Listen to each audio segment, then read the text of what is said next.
शिवसेनेचे ज्येष्ठ नेते गजानन कीर्तिकर यांनी ठाकरे बंधूंच्या एकत्र येण्याच्या चर्चांवर प्रतिक्रिया दिली।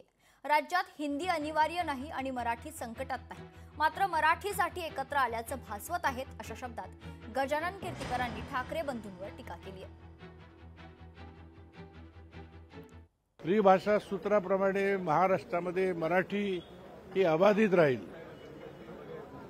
संपूर्ण 12 कोटी महाराष्ट्रामध्ये मराठीवरती कुठलंही संकट नाही।